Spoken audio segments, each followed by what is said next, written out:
परभणी पूर्णा झिरोफाटा ते पूर्णा रस्त्यावर सुरू असलेल्या एका पुलाच्या बांधकामासाठी कंत्राटदाराने खोदून ठेवलेल्या खड्ड्यात इनोव्हा कार कोसळली. झालेल्या या अपघातात दोघे किरकोळ जखमी झाल्याची घटना पूर्णा तालुक्यातील माटेगाव शिवारात रविवारी मध्यरात्री 2 वाजेच्या सुमारास घडली आहे.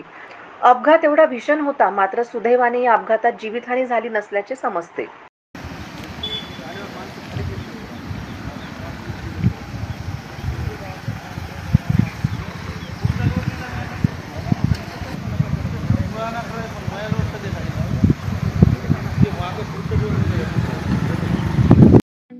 ठळक घडामोडींसाठी देशोन्नती न्यूज चॅनलला सबस्क्राइब करा आणि बेल आयकॉन प्रेस करा.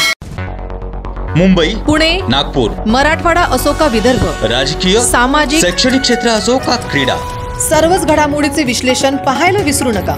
फक्त देशोन्नती न्यूजवर.